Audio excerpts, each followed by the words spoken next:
What is up, you guys? MMA Live Discussion, episode number 7. We got a good one. We got Jordan Griffin, who's going to be joining us, UFC Featherweight fighter. Guy's got a lot of heart.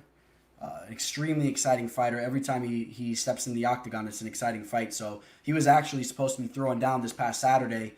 As a lot of you guys know, Derek Minor pulled out of that fight. So we're going to catch up with him and see what's the latest with him. Are they going to run that fight back, or maybe Jordan doesn't even want to run it back with him? I don't know the exact details of how he feels about that whole situation.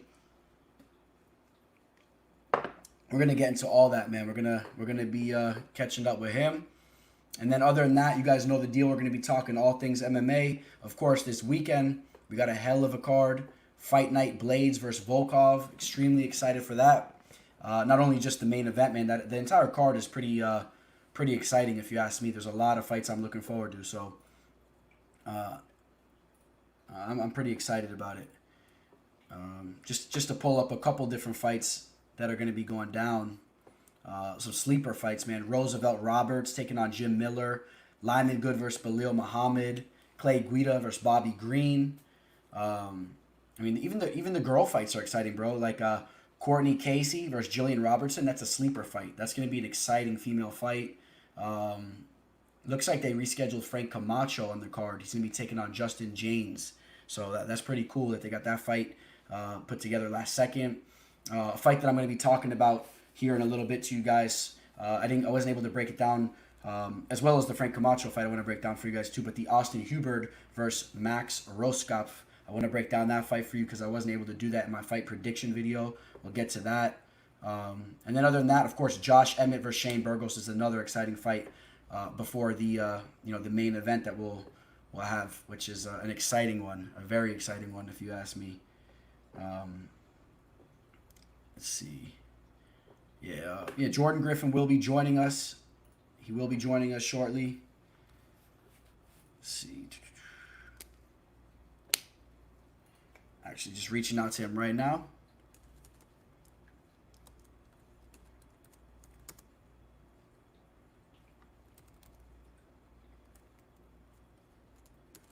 He'll be joining us 1 second.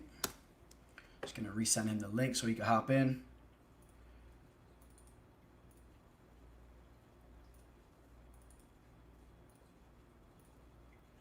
He has that now, so we'll wait on him. And in the meantime, like I say, we'll talk all things MMA. Appreciate all you guys tuning in, and I'm excited. We're going to be doing the Fight Companion again this Saturday.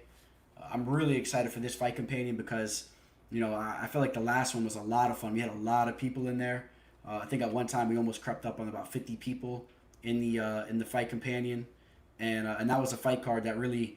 It had its spots here and there too, but come on, you guys remember what the main event was. Really, the Fight Companion really started to pop off when we had that, the co-main event, which really was the main event, Marvin Vettori versus Carl Robertson. So, besides that fight, there was some, don't get me wrong, the fight card was very exciting and played out, very well. But I'm talking about as far as like getting excited for the actual fighters that are walking in there, the big names, the guys that have the resumes, when those guys walk out there, people tend to get excited. So I think this fight card is going to be one of those types of fight cards. I really do. Let's see. Just going to let everybody know that we're also going live here.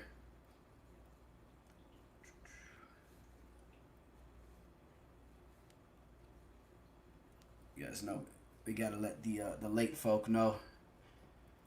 Just going live. For everybody on Instagram, you guys know what I'm talking about. I'm starting to get into the Twitter game a little bit more. A lot of people have been telling me, recently that Twitter is where it's at. Twitter is where it's at too. So I'm trying to get on Twitter a little bit more. Obviously, Instagram is where I spend the majority of my time as I get the Instagram live video rolling right now. What's up, everybody? I am live over on YouTube. We're just waiting on Jordan Griffin. Jordan Griffin's going to be joining us. He's going to shed light on that entire situation with Derek Minor, about that fight being, of course, it got scrapped last minute. We're going to catch up to date with him and see if he wants to run that fight back or if he's looking for something else. I think it's going to be a good conversation, man. Jordan Griffin is a guy, a UFC featherweight fighter that brings it every time that he steps into the octagon. So again, man, we're going to be going live with Jordan Griffin very shortly. I'm going to be shutting down the Instagram live video, so you guys catch me over on YouTube. And yeah, my breakdown video for the card, as you guys know, has been up. So, I feel like we got some really good spots, man. I got 3 bets locked in already. I got 3 bets locked in my 3rd bet today. And I feel really good about the bets that I locked in. As a lot of you guys know, this last card was the first card that wasn't profitable for me in quite some time. About 11, 12 cards, whatever it was. I'm going to give you guys an exact number because I've been too lazy to go back and look. But I just been spending a lot of time, man, just killing fight tape. Just keeping busy over here, trying to get the show, making constant upgrades with the show and whatnot, working on getting some guys to come in, some different fighters and whatnot. And but like I said, I got 3 plays locked in for this card. I feel extremely confident. You're very rarely going to see the teller, have back-to-back cards that were unprofitable. So keep an eye on that. And we got the man himself joining us now. Let's see. Hey, what's going on? What's up, Jordan? Not How much. you doing, man? Good. Just at work right now for a little bit. Okay. What does work consist of? You over at the gym? Nah, man, T-Mobile. I'm out here selling phones. Okay. Good, man. So everyone knows, man. Now everyone knows where to get the hookup. That's what's up, man. I see the cage behind you, so it looks like you're ready to scrap. I see the cage behind you. Right? Yeah, no, we got with everything that's going on right now, and with the UFC, with me in the UFC, who knows if I'll be here much longer, but I'm gonna pump these next 4 fights out and win. I'm gonna win all of them. I need some knockouts. I need to add some knockouts to my repertoire. What do you call it? I need to add some knockouts to my record, but what was I gonna say? Yeah, so we'll see how long I'm at T-Mobile for, but I like it here. That's awesome. Yeah, man. The fortune teller over here. I foresee that you won't be there much longer, bro. Because I expect some big things for you, man. I think some big things are on the horizon, man, for sure. Yeah, for sure. And just to touch upon that, I mean, so you were supposed to be throwing down this past Saturday. Obviously, that didn't all play out the way you wanted it to, right? What's the deal with that, man? Do you see in the future, are you going to be running that fight back with Derek, or what do you foresee happening with that? You looking to move on now? I'm just gonna move on. I don't have anything to gain from fighting Derek Meaner. You know what I mean? Derek Meaner is known for not making weight, and he's unprofessional. And he, again, I'll say it. It's not talking trash. It's the truth. He could have just came in 5 or 6 pounds over and given me some of his purse and went on with his day. But he didn't. He decided to, say he was getting sick, or maybe he did get sick or cut until he got sick, and then decided to pull out of the fight. So, I have people, oh yeah, you should fight him at 155. No, why should I? I made 145 and I made weight and I did my job, and so the UFC paid me. Yep. So why should I have to accommodate this person who lost his contender series debut?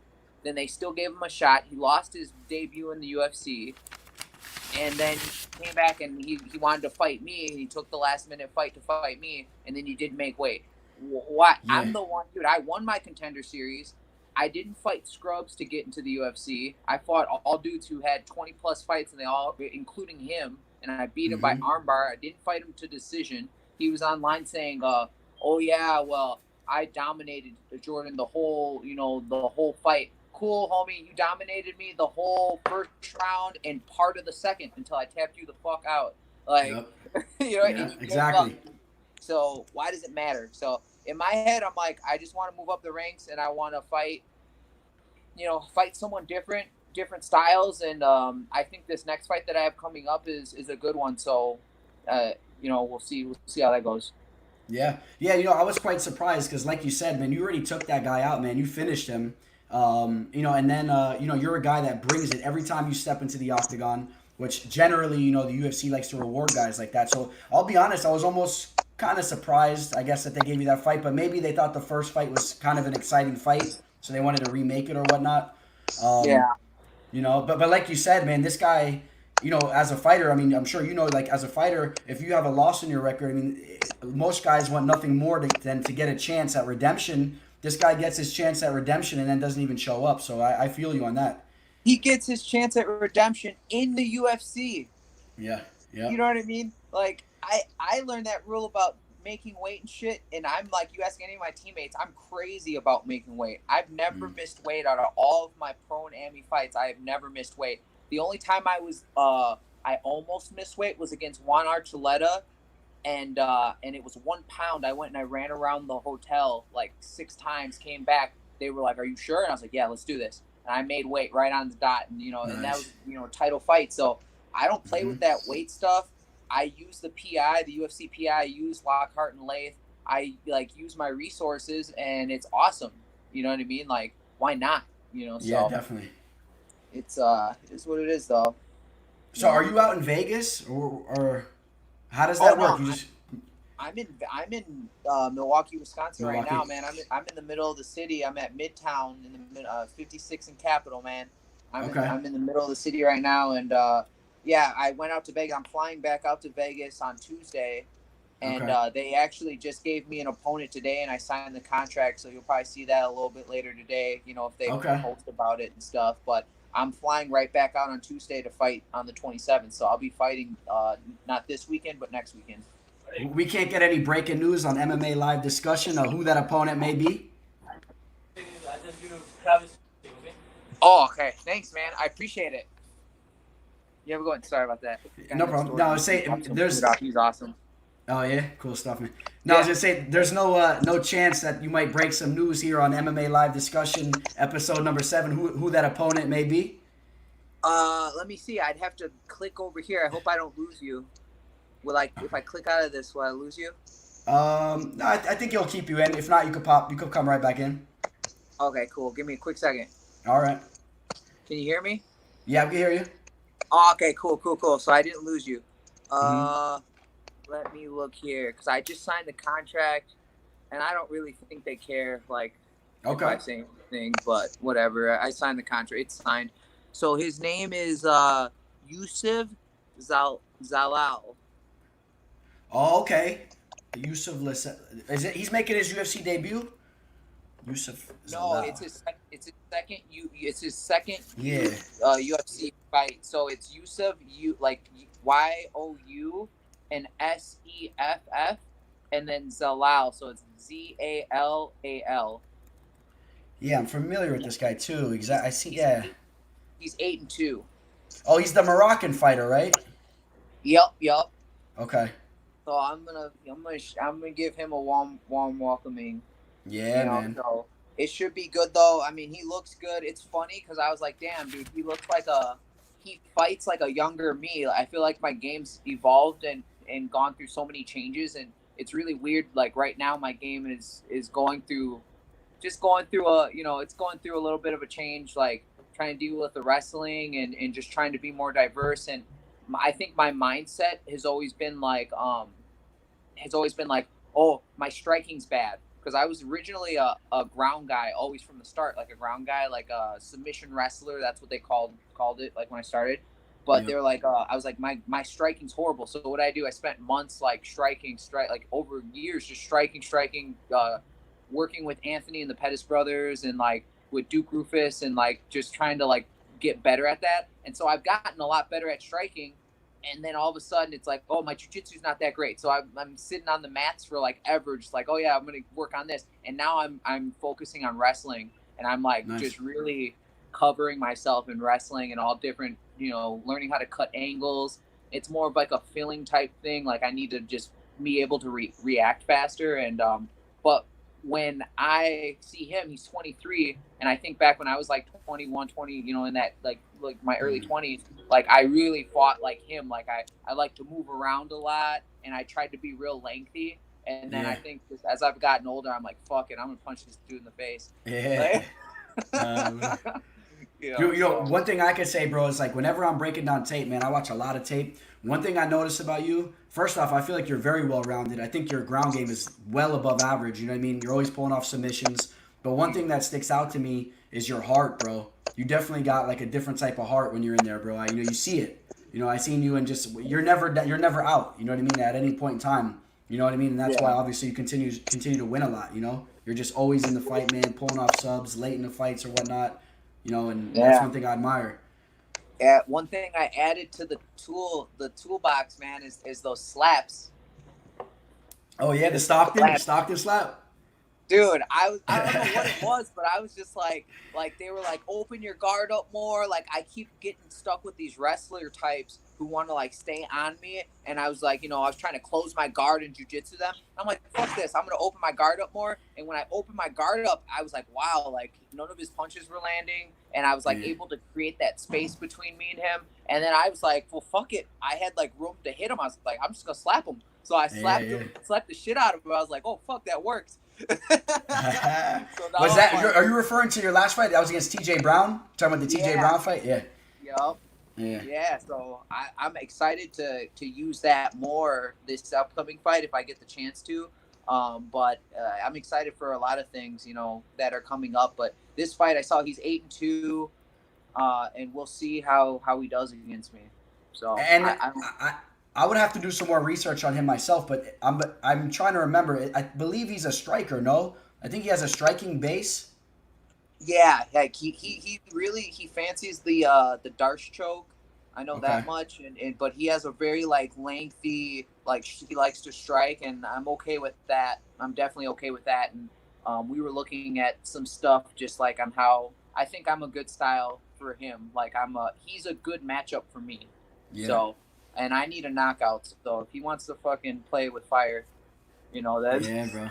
I hear you. Then we can do that. We're talking about some fight bonus money, right? So knockout of the night. For real, man. I'm trying to make. Yeah. This is my year to catch up for all the years that I didn't make the money. You know what I mean? And they were even saying it. They're like, guys don't stay on the pro circuit for 10 years and then go to the UFC. Like, a lot of guys just give up, especially when they start out like I started. I started out as 1-3. You know what I mean? Yeah. So it's just like guys like me don't wait it out, and I just kept changing camps, and I found the right camp, and I found the right people to help me grow. So I got lucky. And is that Rufus Sport, right? You're referring to Rufus Sport? Yep. And so you're over there training with guys like Anthony Pettis and Paul Felder. You're brushing shoulders with them, training all day, huh? Yeah. Man, I mean, the 1 year I had a year, man. It was like 2015 or 2016. And I had a lot of like life problems, life fucking was just messing me up. And I had a short retirement, where I didn't think I was going to even go back and fight, to be honest. Wow. I was kind of like, whatever. I don't know. I was just in a funk, and I didn't, fight life's hard, man. And so I basically sparred Anthony and Paul Felder like damn near that whole year. And I didn't spar anybody else. I just remember being like, I just want someone to beat the shit out of me. You know what I mean? Like, you ever just feel like, fuck everybody? Like, I just want someone that's going to fucking give it to me and like, just beat the shit out of me. And then I'm going to fight back. But, and it was like that, dude. They beat the shit out of me, and I just keep fighting back, and they keep beating the shit out of me. So I was like, okay. So it was a great year. But when I came out of that little retirement, I just came out a different person.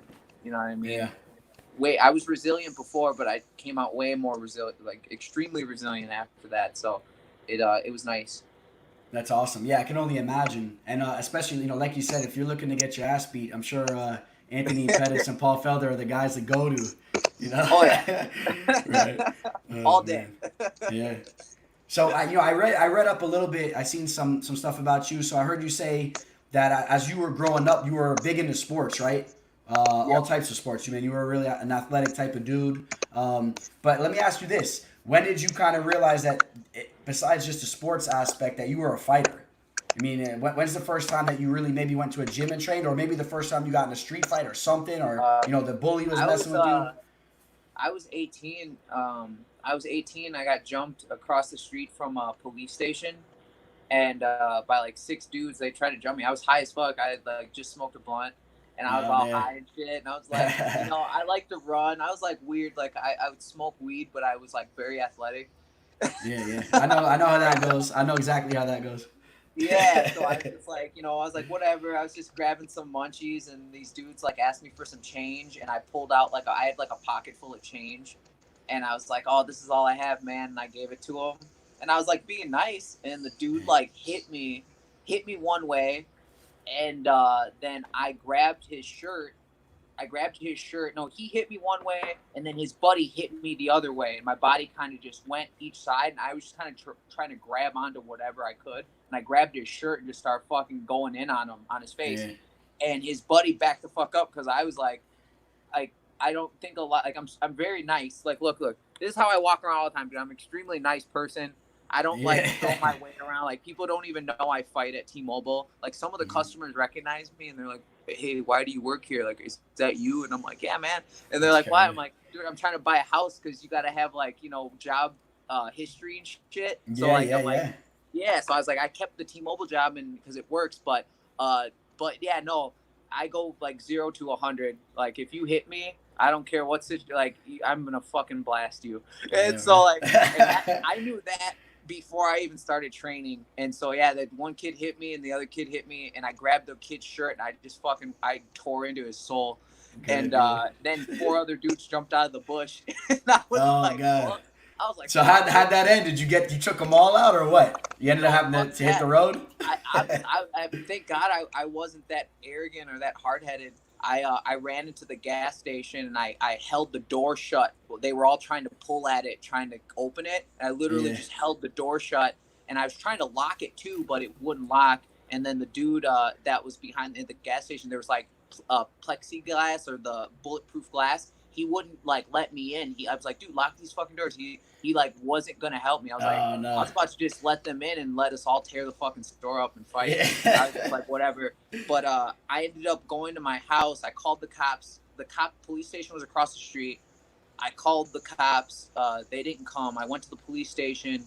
The 2 cops at the front desk said, oh, everybody's out at their stand. Like, we can't help you. I said, you guys can't just leave your post there. Literally across the street, going through my shit, sitting in my car.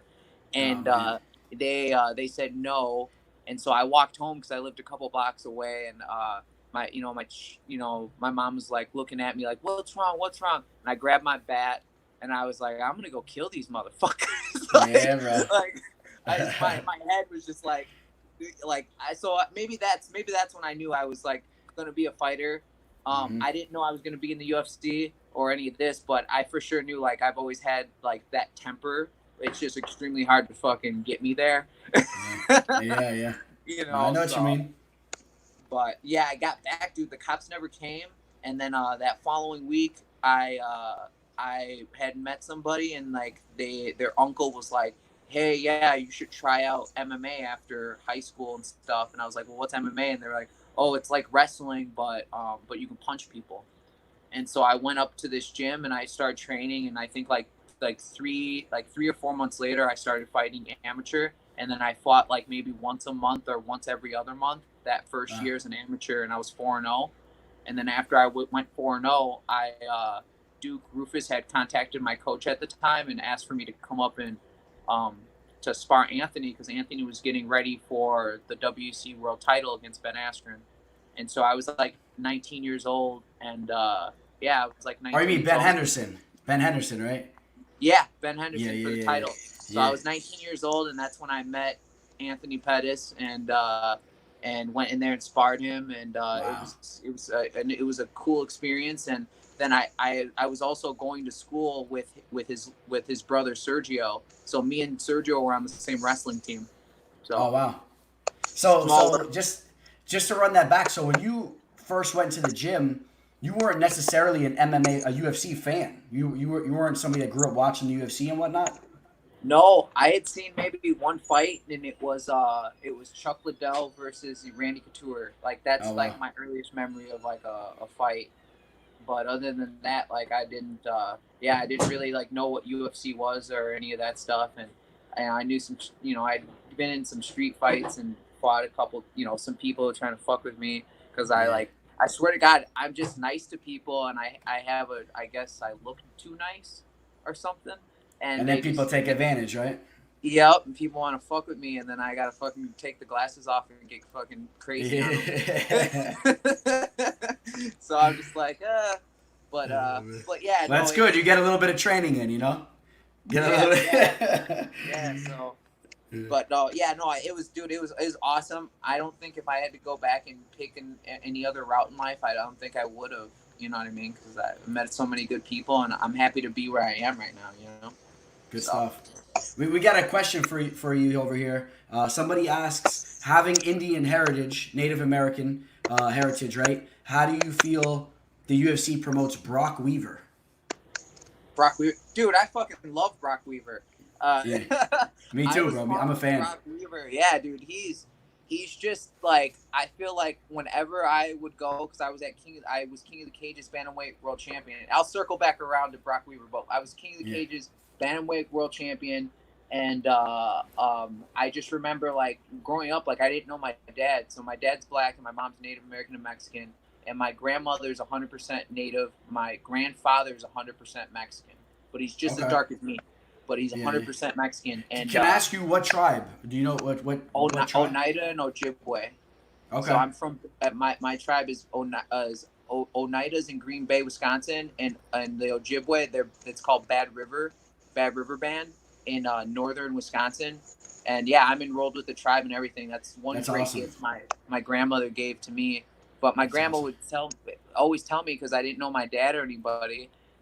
She'd go, wherever you go, tell people you're Native American, and be proud, and So when I started fighting, I was fighting on all the reservations up north, and I was fighting all over the place. And Duke goes, "We should change your name," because it was Dirty Dog, and I'd pick dudes up and slam them on their heads. And I had like a very brute, because I didn't know anything really, so I just dealt with being strong. I just grabbed people and fucking ragdoll them.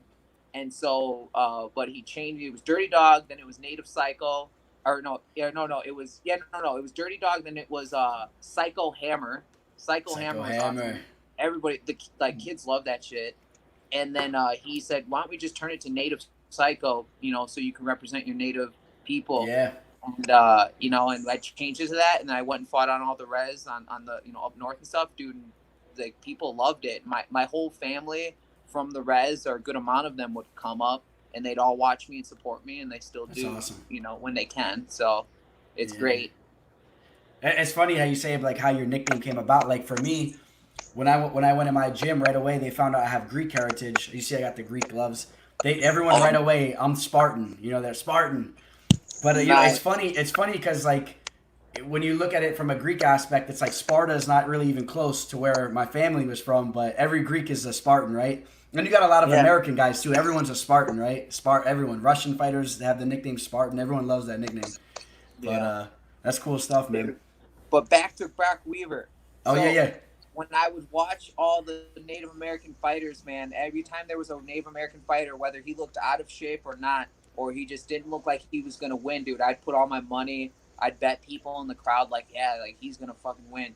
And every single time, without a doubt, never fail, the Native American fighter would come out there, dude, and he'd get beat on, because a lot of the dudes, they train, not all of them, but the ones that I would see, I knew they trained out of their garage or in their living room or something. But they'd go out there and they fucking put on the best show ever. They'd swing. They're trying to kill this dude.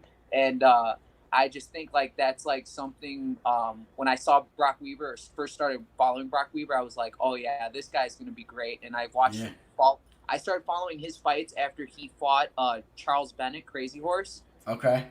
And I was like, who the fuck is this? Because me and Charles, were friends, and I talked to him a lot when I was at King of the Cage. And I started following him after he fought Charles, though, and I was a huge fan. So I was so happy when he made it to the UFC. I was like, over the top. So you saw that Dana White's Contender Series fight, right? Where he came in walking down yelling? Yep. And he's fucking hitting, he's punching. He was just punching, dude. And I was just like, he was hyping me up. I was like, yo, I want to just fucking run someone over like that. Yeah. But as far as, how the UFC represents him, dude, I think he just represents himself in such a good way. He posts with his face painted, and he had the headset on, dude. And I was like, dude, that's fucking tight, man. I love that stuff. Cool. Yeah. So I think it's just it's his first year in the UFC, and I think UFC likes him. I think people like him. You know what I mean? and Yeah. he's just gonna keep fucking. His style is gonna keep growing, and he's gonna do awesome. Dude, there's a guy that I used to watch, and I apologize for not remembering his name. Hopefully, maybe you can even help me out. There was a dude, bro, he was the original Native American MMA fighter, bro. I'm talking about like back in 2009 or whatnot. He used to fight. He fought in Bellator. I mean, he was. I forgot this guy's name, and I gotta pull it up. I'm gonna find it eventually. Is he tall?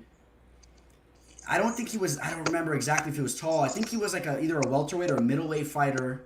And, yep. Let me look. I know who you're talking about. He was around the way for a long time, you know. And he was a guy that I saw fight. He always put on entertaining fights too, man. I wish I could remember. Yeah, see if you can find that. I'm looking him up right now. Because I was trying to pull him up too, but he was like old school MMA, so it's almost hard to find him. There's another guy that was in the UFC actually. That's like a huge, but he was at like UFC like 2 or something like that. Yeah.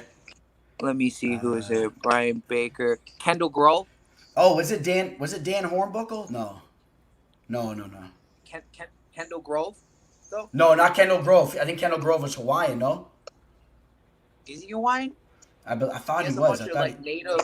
He has a bunch of Native American like tattoos, like dream catchers and stuff like that. So I think he's Polynesian. I may be wrong, but I think he's fighting out of Hawaii. But I might be wrong. No, maybe I don't know. Don't quote me on that. But you know what? It might have been Dan Hornbuckle I'm thinking of. Oh, okay. Let me see if that was him. Nah, it wasn't. Yeah, it was. It was Dan Hornbuckle. Dan Hornbuckle. That's the guy I was referring to. I don't know if you're familiar with him. He was around the way back in the early days. He was like a Bellator veteran, Legacy FC veteran, but he used to have some entertaining fights, bro. He was a good fighter. Nice. Yeah. That's cool, man. Yeah, that's cool. Yeah, man. That's awesome. Cool. It's funny. So I had my last week's episode. I had Christos Giagos. Are you familiar with Christos Giagos, UFC lightweight fighter? No. His heritage is Greek. So for like me, it's kind of cool. Like I'm sure like how it is for you. You know, if you're watching a Native American fighter or whatnot, it's pretty cool because you got somewhat camaraderie, right? You got that same background. You know, I've always grew up rooting for the Greek guys. There's very few Greek fighters in the UFC. You know what I mean? There's very few. So, but yeah, man. Yeah. But so for everyone that's just tuning in now, just to touch upon it real quick, because I don't want to keep you too long, but you got your fight coming up now. You're taking on the Moroccan fighter. What's his name again? Yusuf Zalal.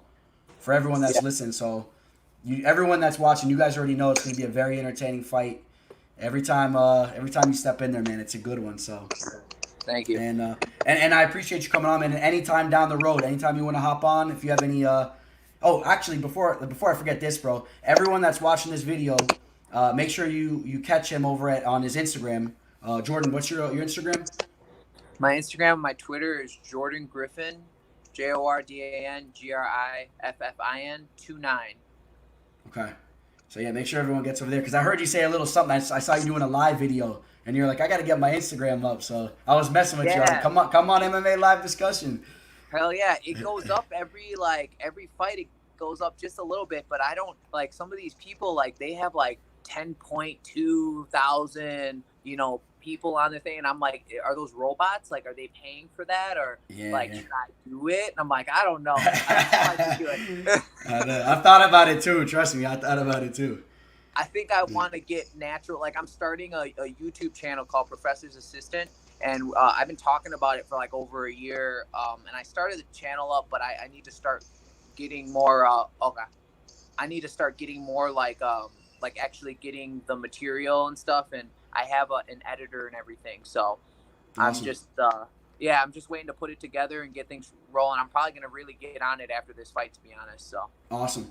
Yeah, so everybody make sure you guys keep an eye out for that. If you have any questions, I'm not really the biggest professional, but any help you ever need with setting anything up or whatnot, anything I can help you with, man. And I appreciate you coming on once again, man. And good luck with your upcoming fight. Awesome. I'll see you, man. Thank you. All right, Jordan. Thank you. Thank you, man. There you have it, man. The native psycho, man. That was awesome. Extremely cool, dude. So that was kind of surprising, huh? So he said that Minner fight that's done with. That ain't happening. I don't blame him. There's no reason why he should even run that fight back. He's already beat the guy. Why should he take on Minner again?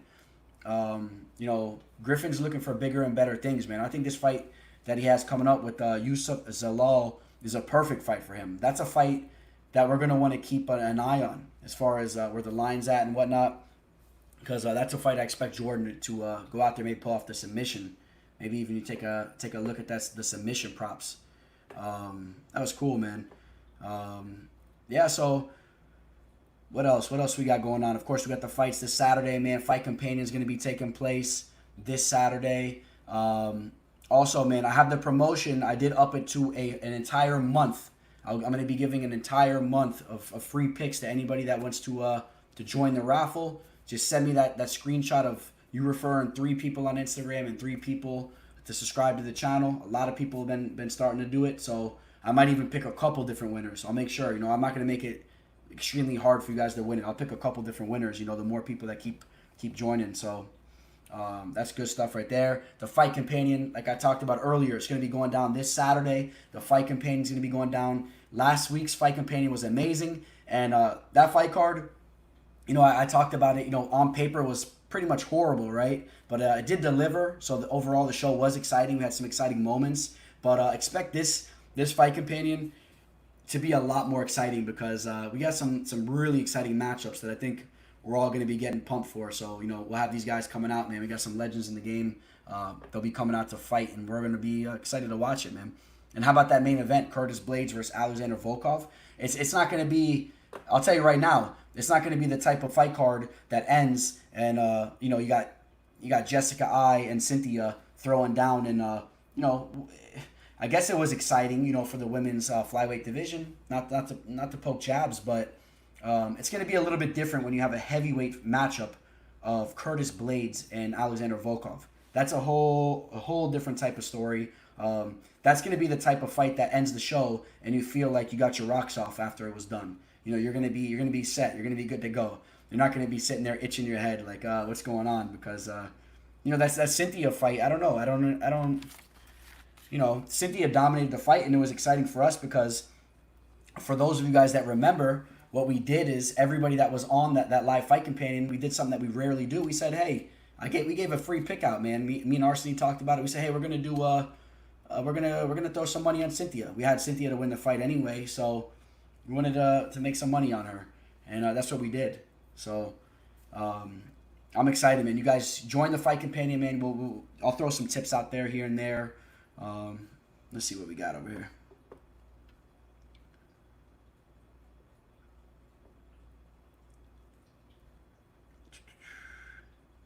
What's poppin', man? Have you thought about maybe doing a group style predictions and picks, or just plan to keep it rolling solo dolo? Yeah, no, I definitely put some thought into that. Actually, what I'll be doing is what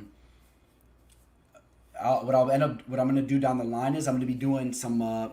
It probably won't be live. Possibly it'll be live, but I'll do a fight prediction video that may be live or not. But I'm gonna have a UFC fighter break down the entire card with me. So depending on which fighter it will be, we'll see. But eventually down the line, I'll have a UFC fighter come on the show, and then I'll do my thoughts, my predictions on the fight, and then we'll have that other fighter give his prediction. So we'll kind of, I think it'll be good. You know, we'll be able to bounce ideas off each other, and I think it'll be interesting hearing, you know, an actual UFC fighter, you know, give his thoughts on how you see these matchups going. I will say this, you know, I love all the fighters. I got nothing but respect, but overall, there's a couple guys that are pretty good at it, but overall, believe it or not, it's kind of weird because, well, going to that point actually, but you see a lot of these fighters, they're not really the best at picking fights from what I've seen, some of these guys.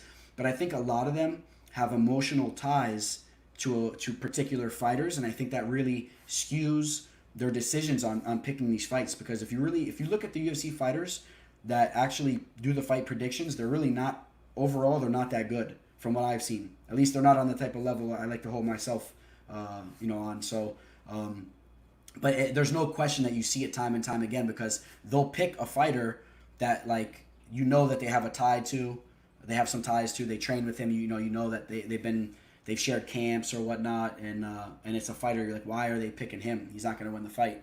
So you see that happen sometimes. But I still think that would be cool just to touch upon that, get a fighter on here, bounce some ideas, make it entertaining, hopefully a cool dude. And, you know, what's up, Angel? Angel Vega in the house, man. That's what's up, Angel. I'm gonna post a link, man. So I'm gonna talk for a little bit here, but if anybody wants to come in, I'll bring somebody in here in a little bit. Um, that's the link that will bring you right in. Bang Bang Beat says, "Who are you interviewing next?" I'll tell you what, man. I got some guys. I mentioned this on the Fight Companion. I have a couple guys that I'm working on getting on the show. Some big names, some really big names. Frankie Edgar's a guy that I'm in talks with into getting him on the show. He has not confirmed as of right now, but I'm trying to pull some strings to get Frankie Edgar on the show. I think that'd be amazing. I'll give you guys an update. Hopefully by this Saturday, if you guys tune into the Fight Companion, I'll give you more of an update of what's going on with the Frankie situation. For those of you guys that didn't hear about the whole situation, I have a good friend. His older brother trains. He's a wrestler. He trains with Frankie and whatnot. So I had the screenshot. They've been talking a little bit, but Frankie's a busy guy, man. Frankie's training right now. If you've seen Frankie, he's looking to be in phenomenal shape, man. Taking on Pedro Munoz, right? He's taking on Pedro. That's a spectacular fight. Frankie Edgar versus Pedro Munoz. Pedro Munoz is going to bring it. He's going to try to throw down with Frankie. If they go to the mat, Frankie has the wrestling, the tenacity, the cardio, but Pedro Munoz has a nasty guillotine.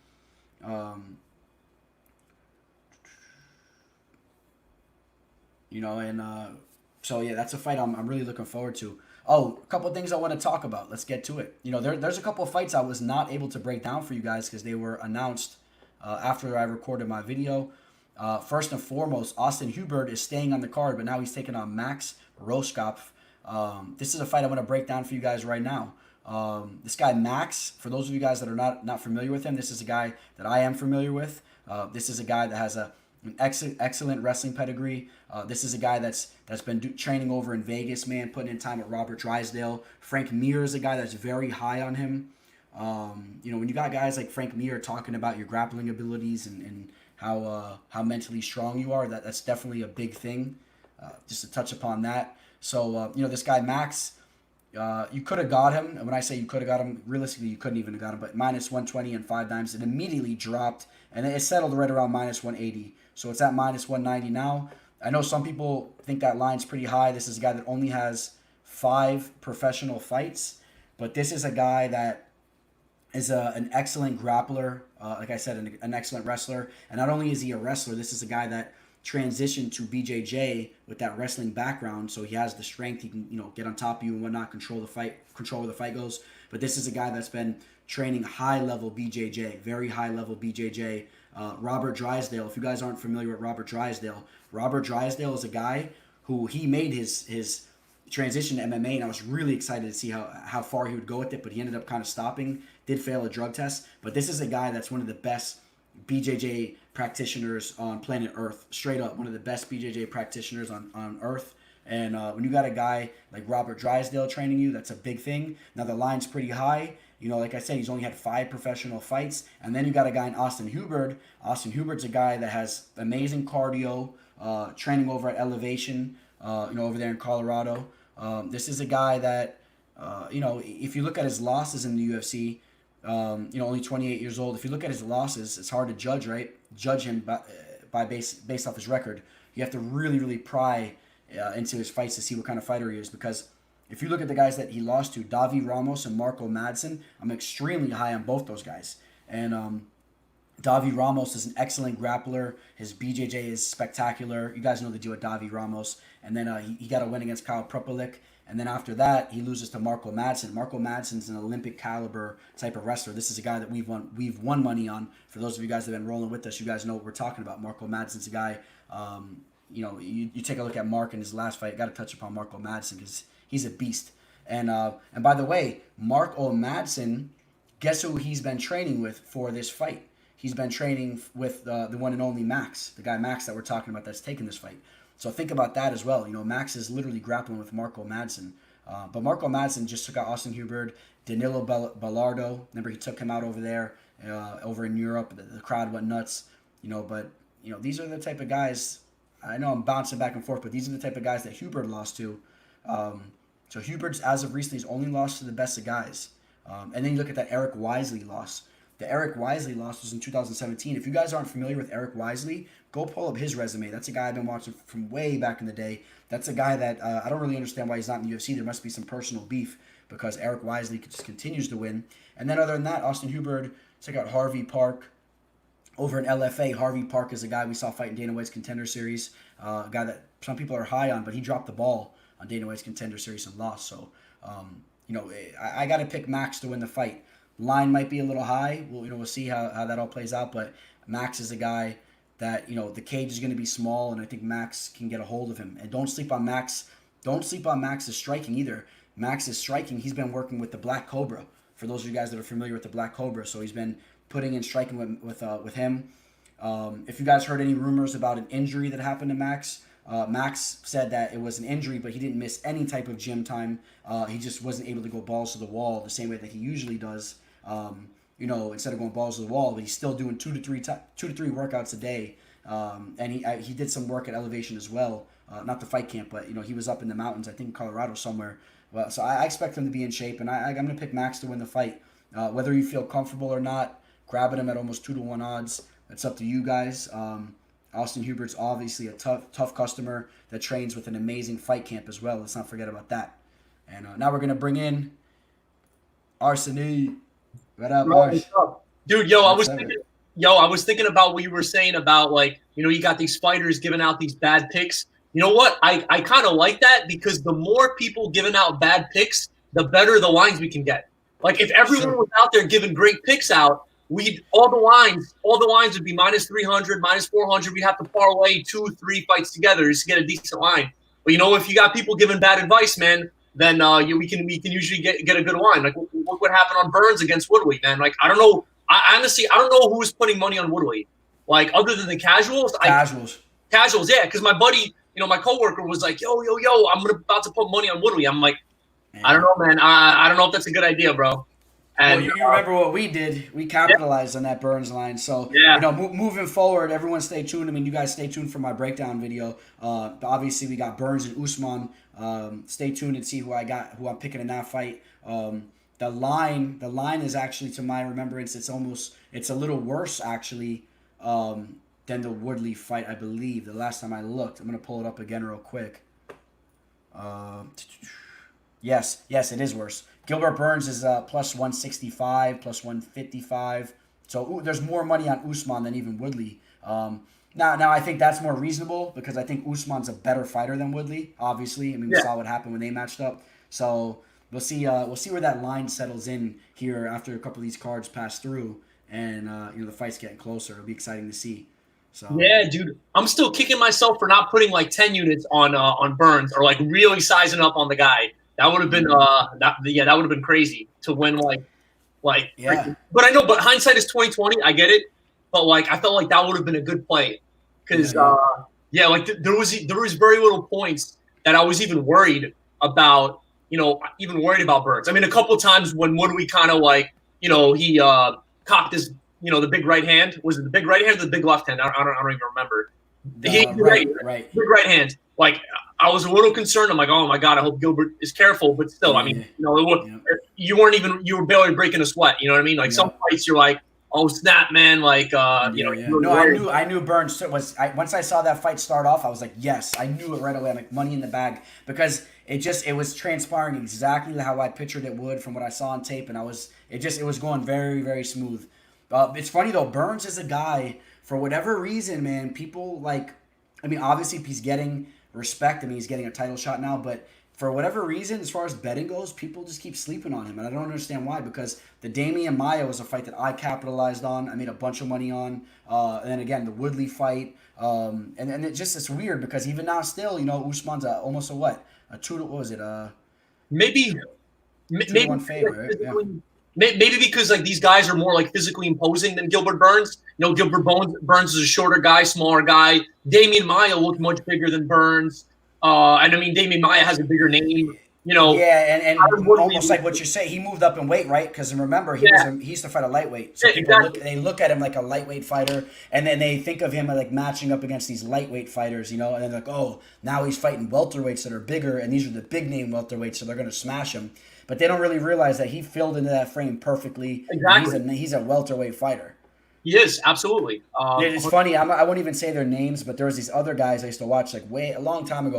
A lot of you guys know what I'm talking about. One of the bigger people that do the fight breakdown videos. Dude, they used to always make fun of this guy Burns, bro. They used to make major bets against him. They used to laugh him off, And he completely, way back in the day, I remember I was like, what are these guys talking about? That's like when I started realizing, I'm like, what the hell? These guys don't even know what they're talking about. I'm sitting here listening to these guys. They're shitting on Gilbert Burns all day. Gilbert Burns is a spectacular fighter. Jiu-jitsu based, the striking is so nasty. Used to train a lot with Vitor Belfort, and now he's training with one of the best striking coaches in the game, and Henry Hooft. So yeah, no, that Usman fight's gonna be a real matchup. That's gonna be a real matchup, man. Yeah, and first of all, I don't know how you could write off anyone who's like a champion. He's a jiu-jitsu champion. He has that champion mindset. You know what I mean? He's not gonna be out there regardless. He may not be. Whether or not you think he's going to be a champion, he's going to have that champion mindset, and he's going to, at the very least, be decent. I can't really think of I can't really think of a fighter who was let's say a world champion in jiu-jitsu who ended up sucking in the UFC. Maybe not as great as we thought he would be, but I think pretty much everyone was decent. I mean, can you think of someone who was like a jiu-jitsu champion who came in and just absolutely? There's a couple, but I don't want to say that your point's not valid, because your point's definitely valid. But for the most part, a lot of those top jiu-jitsu guys come in and have success. One guy that comes to name, remember the guy that Eric Anders just knocked out? Remember that Brazilian guy? That guy is an excellent Brazilian. Oh, is he? Okay. Yeah, remember that guy? He has the Brazilian. What's it? Let me pull up his name real quick, because that guy was like a Brazilian champ, I think. Okay. But you're definitely 100% right, though. You know what I'm saying? Dude, think about that guy Rafael, what's his name, Vieira. That guy's a stud. Dude, there's a lot of guys that had a lot of success. One of the Gracie brothers, I think it was Roger Gracie, all those guys, those Brazilian jiu-jitsu guys. Kron Gracie came in, started, he's a stud. I mean, even Dern with her crappy striking, she's still able to string together some victories. You know what I mean? Yeah. Whether or not she's overhyped, she's still not a bad fighter. She's not bottom of the barrel. Clearly, she's good. She's good. You know what I mean? She's been able to put together some victories. Yeah. Whether or not people think she's overrated, overhyped, she's still a solid fighter. There's a reason. The guy. Yeah. Okay. No, I'm saying there's a reason she's a minus 300, minus 400 favorite in a lot of fights because yeah. Of course. Yeah, and the guy I was referring to was Vinicius Moreira. But that guy, listen, I'm not saying he's a scrub, because he made it to the UFC. He won his Dana White's Contender Series fight as well. But then he went on a 3-fight losing streak to Alonzo Meadofield, Eric Anders, and Paul Craig. And he actually has another match coming up. The UFC's giving him another opportunity against this guy, Modestas Bukauskas. Modestas Bukauskas. And Modestas Bukauskas, he's a Lithuanian fighter. Lithuanian. Okay. The Lithuanian fighters can throw down. Some of them are pretty tough. So that's gonna be a good fight. We'll see how that goes. I gotta hit some fight tape on them, but yeah. Dude, I was thinking about. I remember last week you mentioned about going to Vegas and putting some big money on the fights. Man, I was I'm 100% in. Especially, hopefully, we win the next couple of weeks, and we build up a nice base. Maybe go during fight week and throw some big money on the fights. I'm down for that. I'm down for that. Once things get back to normal, bro. Once things get all back to normal, bro, with this whole situation that's going on, dude, a lot of that, bro. And anyone that wants to come up and meet up with us, anyone, Ars, if you want to meet anybody, I'll be going to Vegas. Actually, I'm going to be traveling a lot. Once things get back to normal, just to give everybody a heads up, I'm going to be going to a lot of UFC events. So I'll be in your backyard wherever you live. It might be in the Northeast, middle of America, West Coast, Vegas, of course. Vegas is one of my hot spots. I love Vegas. So I'm going to be bouncing around, so I'll see you guys in your hometowns when you guys are at those UFC events. But Ars, we definitely got to hit up Vegas and do a big wave out there, bro. It has to be the right play. You can't force it. It has to be the right card, the right play. Yeah. And that's it. I felt like maybe that that guy did well. Whoever made $166K on Nunes, I think that was that was a good play. I think it was a very safe play. Yeah, a very safe play. Yeah. Really, I know. I feel like also I noticed this, and I honestly the same thing sometimes happens to me. Sometimes when you see a giant favorite in a fight, you start thinking, oh man, this underdog may have a chance, and in your mind you start like increasing that underdog's chance. Like even though like Spencer had such a low chance, but since we see her as like plus 400, whatever the number was, plus 385, I honestly don't remember off the top of my head. We're like, oh snap, we're getting 4-1 odds on that. Like that's pretty awesome. Like yo, she might have a chance. But in reality, it's because it's the odds that are swaying us. Like what you said before is, you make your prediction first before looking at the odds. You know what I mean? Because it's easy to start seeing odds. Oh snap, man! Like yo, like maybe I should just bet like 4 obscene underdogs, and maybe one of them will hit, and one of them will cover my other losses. But I'm like, yo, they're like, you might as well just parlay those 3 favorites, and you could probably get a better payout than just throwing like 3 straight bets on like such a on a big underdogs, because I mean there's a reason they're a big yes, sometimes it happens where like the Reyes, John Jones was a great example. I think Reyes was plus in the 300s, right? Yeah, definitely. He was. But again, or like Holly Holm against Ronda Rousey. I mean, but that happens once every blue moon. You know what I mean? Like exactly. Statistically, like as far as winning long term, one of the key things, if you look at the statistics over the last 5-10 years, you have to stay away. You definitely should stay away from anything in the plus 400s and above. Dude, anything that's like, I mean, I know I'm going one step above you, but like I'm talking about those major underdogs, like those plus, even if you want to say 350, but I know it's for sure those big underdogs, they barely ever hit. So like, even though you're thinking it's going to be that big payday, statistically, if you look at the past, pull up all the bets and you look it up, you know what I mean, online, you're not hitting those bets. They don't come through. They rarely ever come through. Yeah, absolutely. Actually, it was funny. I think I told you about this before, is that I was looking at like this line. There was like a boxing fight a couple weeks ago, and bro, it's crazy in boxing how the lines are insane. Like one of the lines was like minus 8,000 plus 1,500.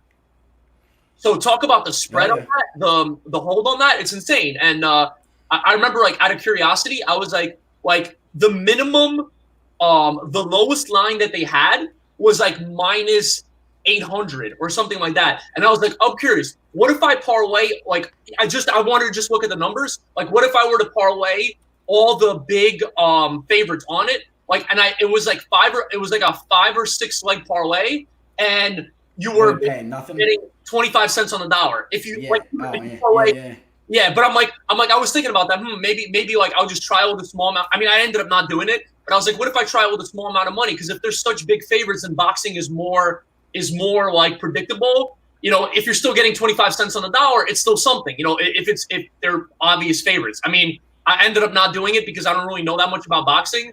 But I was like, that might be a play, like playing some of these huge favorites.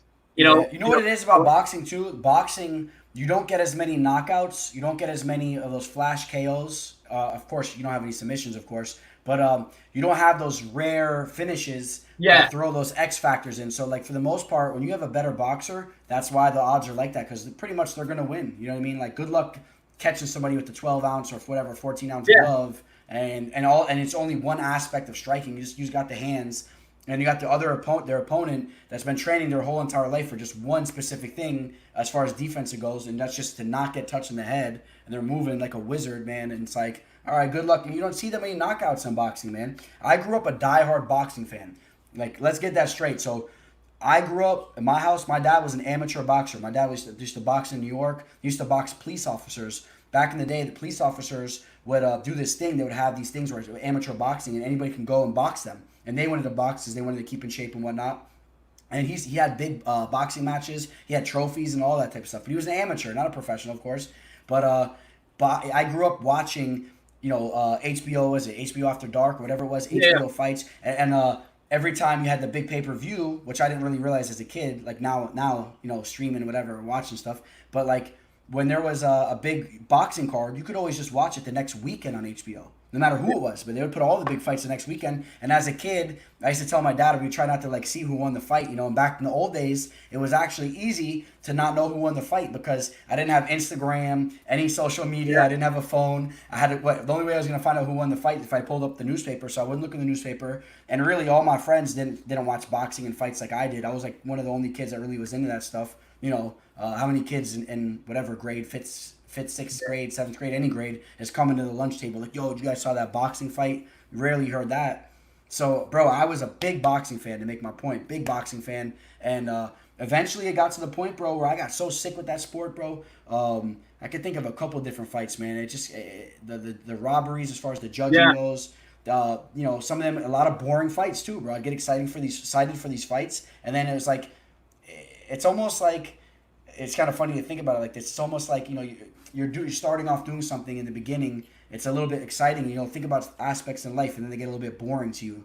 And boxing wasn't pleasing me the same way. Then MMA came around. I was just like, you ever seen that meme where the guy, he has like the one girl in his hand and he's looking back at the other girl like that, It's like that. It's like MMA and then like boxing, you know what I mean? It's like when you see guys, it's just so much more of a diverse sport. You got elbows, knees, crazy spinning heel kick knockouts.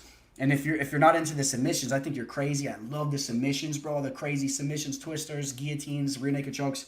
I can go on and on, bro, but I'm ranting. But I love me some MMA, man. Bro, I mean, you could clearly see it's more exciting even at looking at the lines. Like, one of the biggest lines I've ever seen was Amanda Nunes against Rocky, against, what's her name?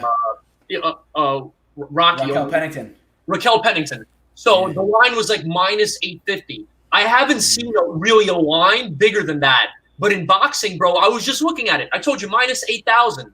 Like, I'm like, are you kidding me? Like, we had what? We had a minus 10,000 this past weekend. We had, what's his name was a minus 10,000. What's his name? Remember the guy took the fight on short notice against Davashvili. Davashvili settled at like what, minus 10? Oh, excuse me. I'm sorry. I said 1,000. You said 10,000? Yeah, bro. I saw minus 1,000.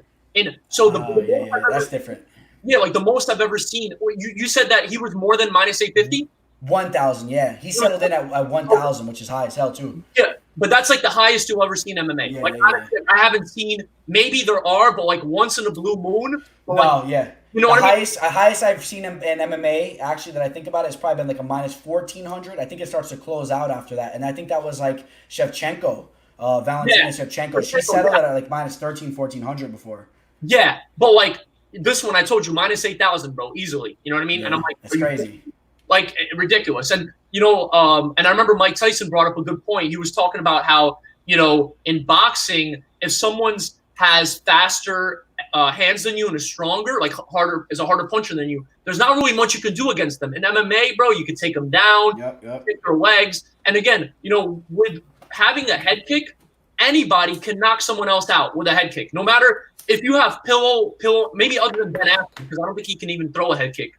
But I don't know about anyone can knock anyone out with a head kick. You know what I mean? Like, no matter if you don't have any much power in your hands, you know what I mean? You can still knock someone out if you hit them in the right spot with a head kick. Boxing, like you said, 12-ounce gloves. If you don't have the knockout power, bro, you better be so slick and be winning by decision, because otherwise, man, you're just gonna, someone's gonna knock you out, or but you don't really have much options. You better just be like Floyd Mayweather and be really like slick and have great defense. Yeah, his defense is crazy. Just to touch upon, a couple people are talking about when he said, "Do you mean Roxanne Modafferi?" I'm pretty sure you're referring to when we said who Amanda Nunes fought. No, we're talking about Raquel Pennington, right? Raquel Pennington. Remember, she ended up getting finished with the leg kicks in the 5th round. I had a bet on that fight for that fight to go the distance. So I remember a little small bet, and I was a little upset because Raquel ended up not making it to the final bell because of leg kicks. I was pissed because usually she's a very durable fighter. Let's see. Other than that, let's see. I saw a couple things that I want to talk about. Somebody said, let's see. I think I'm trying to remember. Go ahead, yeah. No, I'm trying to remember. I remember the Ferguson Gaethje fight. I'm trying to remember what the line was. I remember it was the favorite was for the fight to go. It was either, I think it was under 2.5 rounds. So it was like you could get a good underdog odds on the fight going over 2.5 rounds. I'm pretty sure. Okay. Yeah, for Ferguson Gaethje. Yeah. I remember. Makes sense in a way because those guys, they bring it, so they're going to be exchanging. Yeah. So I thought that would have been a pretty decent, like looking back, that would have been but I usually don't look at those lines, but I started looking at them recently. I haven't really made up my mind to like make a play on that, but like I've been trying to watch those over 2.5. Again, like some fights where the guy's a big favorite, like Sean O'Malley against Winelands, that was over under 1.5 rounds. So that's like sometimes it's over under 2.5, sometimes it's over under 1.5, depending on like if the guy's, you know what I mean? Like some like I'm sure Ngannou, Derek Lewis was probably over under 1.5. That was probably you know because I think that there's been some even if it gets out of the first round with specific matchups. I think I've seen that like an over. You can get like an over under on a round. I think I'm trying to remember. I'll tell you. Yeah. Prop bets. I'm not a big prop bet fan. You know, so I like to hit this. You know, the straight bets. Keep them reasonable. That's kind of how I do my little niche. But we get a comment from Dylan. Dylan says, thoughts on Darren Till versus Whitaker. I'll touch upon that here for a second. I think that I can't trust Darren Till's chin right now, and Robert Whitaker is a guy that throws straight fire. So I lean Robert Whitaker. I'm going to pull up something real quick. See the odds on that. Yeah, right now Robert Whitaker is around a minus 155. You know, the tricky thing with Darren Till is somehow Darren Till always keeps it somewhat close if he doesn't get knocked out. And the judges give him the fight sometimes, right? Against Kelvin Gastelum, that was a fight that he lost and he won. Somehow the judges gave it to him. So, you know, he has good striking himself. But I lean Whitaker. In that fight. Do you think a lot of people were talking about how Whitaker's chin wasn't fully there because of the Yoel Romero fights against Adesanya? So I don't know if that's true or it's just the fact that Adesanya hit him on the button and like hit him in the right spot, or was it like chin wearing off because of he ate some bombs from Yoel? Well, there's no question that when you go through wars like he did against Yoel Romero, all those times getting dropped 100%. Like, let me ask you. So do you think that they mean like that he needed more time to rest, or do you think that they're saying that just in general, flat out, Romero took years off of Whitaker's chin? Because that's where I side. I think that like no matter what, it's just like you go through those wars and it's just gonna catch up with you. You can't hide from it. You can't not fight for so many years. Like I think that his chin for sure, Romero wore on that chin. Dude, that was it. Both fights were crazy. Both fights. Yeah. The second fight was ridiculous. Dude, Whitaker was wobbling around doing the chicken dance the entire fight. So, you know. I had Yoel Romero winning the second fight. Because did you? With them dropping him like that? Yeah. I think they gave it to. I had money on Whitaker, so I had Whitaker. Oh, okay, yeah. Well, no, I'm kidding. No, you know me. I shoot it straight. I think, in my opinion, I thought really the argument from everybody was that the fight should have been a draw. I thought they were saying, as far as Romero people were going. I guess some people had him winning. I guess, but like a lot of people thought it should have at least been a draw, right? So check this out. So I was thinking about this. But, remember the Jan against Jimmy Rivera, the Jimmy Rivera fight, right? I felt like... Made money on that.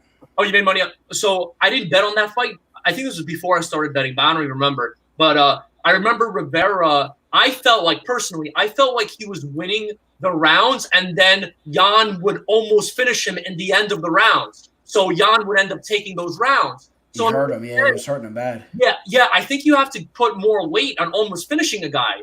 You know what I mean? Like, I think you have to put a lot of weight on that. I mean, it's like, and again, this is like a tough situation where I kind of, another fight that comes to mind is I remember Anthony Rocco Martin against, what's his name? Damian Maia. And I remember Damian Maia. Sucked. Yes. So he narrowly won those first two rounds against Rocco Martin. And I think in the third round, he held him. He took him down. He put him against the cage and he put him up against the fence and he locked up his legs and Martin sat on his butt the whole round. Well, wasn't like, yeah, but I'm saying, but wasn't the last round Rocco almost finished Damian Maia? Like I wouldn't say that. You know what it was? Maia was doing like that old man, like he's gassed out, like he's just barely getting touched and he's falling on his back, but almost like pulling guard, like daring you to go into his guard. You know how we've seen Maia do a lot? Like Maia did that against Anderson Silva. Remember Anderson Silva was beating him up and Maia kept falling on his back, looking up at him. But Martin caught him with a couple of shots, but I don't think it was really anything significant. And I'll tell you what, I always keep it honest with you, bro. I had a very small play on Tony Martin against Damian Maia. I lost that fight. I believe I had like a 1 or 2 unit play, underdog play on Tony Martin. And I was pissed because going into that third round, I already knew I lost that fight. I knew Martin was taking the third round. I'm like, it's too late. He already lost the first 2 rounds. It doesn't even matter. And I was pissed. And that's when I lost some respect for Martin in that fight. Even though I picked him to win against Neil Magny, which I thought that fight was really close. I still think Martin's an excellent fighter, but you know. Like, I can't remember which fight exactly it was. Maybe you can remember like fights like this where, let's say, a fighter would like narrowly by a hair win round number 1 and round number 2. Let's say it was super close and one fighter just gets like a takedown but doesn't do any damage at the end of round 1, round 2. And then round 3, you know, the other fighter just beats the crap out of you know, the fighter who narrowly won rounds 1 and 2. Like beats the crap, almost finishes them at the bell. The guy survives. And then the guy who just narrowly won rounds 1 and 2, they get the victory. You know what I mean? I feel like there's been fights like that before. I can't remember which one. And We've seen them all, bro. We've seen it all with these judges. We've seen it all. So I'm saying, like, how does that make sense? Like, let's say you won, you know, round 1 and 2 just by like one jab. Let's say, like, you know, it was a fight. Both guys hit each other with like 20 significant strikes, you know, evenly head, body, legs. You know what I mean? And one guy just won by one extra jab. And that same thing happens in round 2. And then round 3, it's just like a mismatch. The other guy just goes out, you know, takes it to the guy. We've seen that. You know what I mean? And then how do you give the fight to the other guy? You know, like it's crazy. It's crazy. You know what I mean? Like, so that's the system that we got right now, though. We got that 10-9 per round, 10 or whatever. I know that people. I mean, a buddy of mine was telling me that like back in the day, Pride used to like look at the whole fight as a whole rather than round per round, and that he thinks it was a better judging system. Yeah, I think I kind of like that aspect too. Yeah, they would kind of look at like. I see pros and cons both ways, but yeah, the Pride used to do that. They would kind of look at like who just overall won the fight, like kind of like almost like in a way you can't even verbalize. It's just like how you just mentally know like who won that fight. You know what I mean? Almost like when you're a kid and you're at the park, like who won that fight. You know what I mean? It doesn't matter if the dude was holding the whole time, but I guess technically maybe it's damage. I mean, maybe you say is it who does the most damage? Who's the like the real aggressor? Who's really going in there to hurt the other guy? You know, things like that. Yeah. No, you saw that fight of the night prediction. What do you think? Burgos against my guess is Burgos against Emmett. Fight of the night prediction. I agree. Well, it depends though. I like that fight to be maybe a fight of the night, but that fight might not go the distance, so it might just end up being a knockout of the night.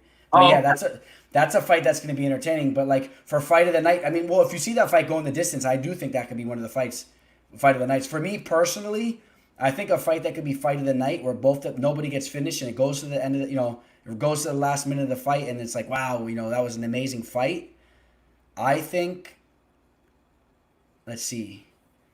Yo, I check this out. I'll give you a sleeper real quick, but I don't think this is not my number one, but I'm going to throw this out there anyway. Courtney Casey versus Jillian Robertson. I think that's going to be an amazing fight. I think they're going to, as far as, you know, lower weight female fights go, I think they're going to throw down. Like, they, you know, we're not going to see the craziest shots, but Courtney Casey's going to tag Jillian up. Jillian's tough. She's going to come back, throw down. She's a good grappler. I think they're going to have some quick exchanges. What about even Rocky against Renault? That's going to be a good fight. Yeah, Rocky's a tough chick, and I know Renault's game also, so that might be another one where, because I mean, you know, so that I don't know, that's another thought.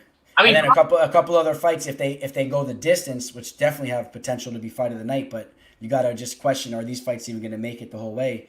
Roosevelt Robertson, Jim Miller, and Clay Guida versus Bobby Green, which are both very questionable fights to go the distance.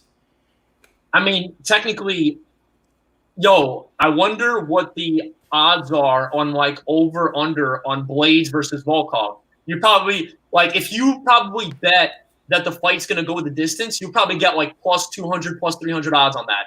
That's my guess. I haven't looked at the odds. Yeah, I gotta pull them up. I was looking at some of the prop bets. I didn't remember that one off the top of my head too. Yeah, because as you guys know, I don't go for the props too much, but I might start opening up, looking a little bit out there, but not too much. I think a lot of people, like, I mean, even I've been seeing comments, like I watched the UFC promo for Volkov and Blydes. A lot of people think Blydes is going to come in there and just finish Volkov in round 1. Like they think he's just going to take him down and just ground and pound him like into oblivion. But and so I think the line is going to be. I mean, obviously the line in Volkov is pretty crazy. Yeah, actually, it's funny. I saw my girlfriend grabbed him. Like she put a small little bet on Volkov at like plus 333, plus 333. Okay, that's the highest that I've seen it at. I know on DraftKings the odds aren't always the best.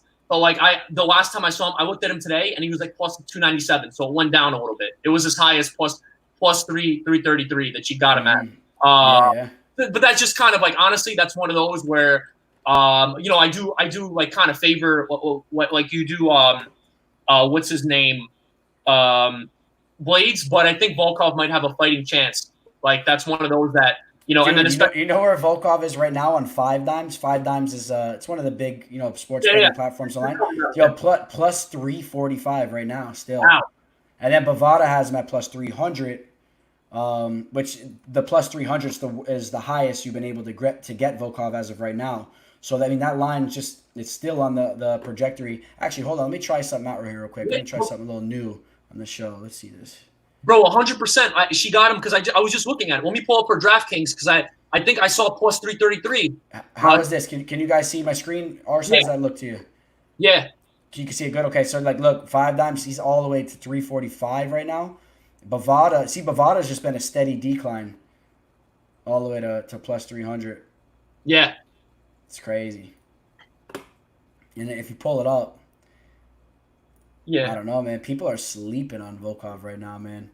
Yeah, she might put in a small bet, though. I mean, it's kind of like it's one of those, you know, even like less. I think it's like a third of, not even a third of one unit, like a really small play, just you know, in the off chance that you know. Yeah, no, I don't think that's a bad play at all. If you guys heard my breakdown video, I said I'm like, look, I barely picked Curtis Blaydes to win the fight. I've been back and forth on that selection, but at the same time, I think the value on Volkov is very good. But then also there's just X factors too, because nobody knows, right, if I have a play on him or not. But sometimes you're like, for me, I just want to make this clear. It's not necessarily like, oh, well, if you almost have Volkov to win the fight, that has to be a play for you then, right? It's not always like that for me too, because I don't know. I've been back and forth on things. I might have a play, I may not. But Blaydes is a guy, maybe you want to throw him in a parlay, or maybe you want to take Volkov. But the thing is, it's like, is Blaydes going to run out there and make Volkov look the same way that he made all those other fighters look like? You know, like, is he going to do what he did to Alistair Overeem? Is he going to do it to Alexander Volkov? Or is he going to all of a sudden look like he does against Francis Ngannou?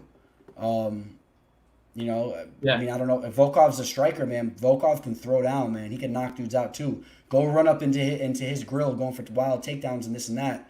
You know, Volkov is a spectacular striker in all aspects of the striking game. Like, you know, he might catch you with the knee, you know, nasty hands, nasty kicks. He's a rangy, dangerous fighter. I mean, you saw what he did to Fabricio Verdum, Stefan Struve, finished both those guys. Attila Vey, that was over in M1. Attila Vey is a very polished Bellator veteran, and he could knock you out. Man. I feel like this is how I feel on this fight. I feel like if Volkov is able to like stop the takedowns or at least survive for the first 2 rounds, I think after 2 rounds, 100% he wins the fight. I think if he can survive 2 rounds, and he's not on shaky legs, like obviously if Blaydes takes him down and just holds him down and elbows him for like 2 rounds straight, that's a different story. But I mean, like if he's still standing and he's okay, you know, he's intact. I think I don't see how Curtis would win. But rounds 3, 4, and 5, I think Volkov would take over in 3, 4. I mean, again, that's just my guess. But I mean, how is Blaydes' cardio? I'm trying to think about it because I haven't seen him.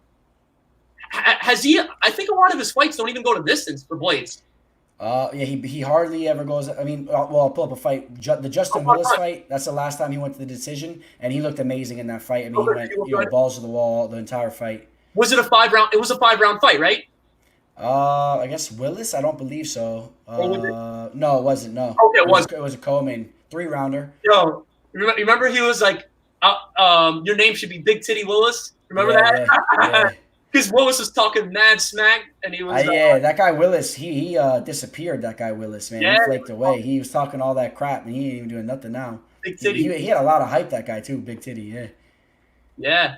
Speaking of Big Titty, I'm looking at Tai Tuivasa. Yeah. Yo, a lot of these guys out of AKA, man, they're a little bit chunky. You know what I mean? Even what's her name? Even Brianna Van Buren, she's like thick. You know, not in a bad way, I'm saying, but she definitely has more body fat on her than like Tecia Torres or something. You know, Tecia Torres like shredded to the bone, bro.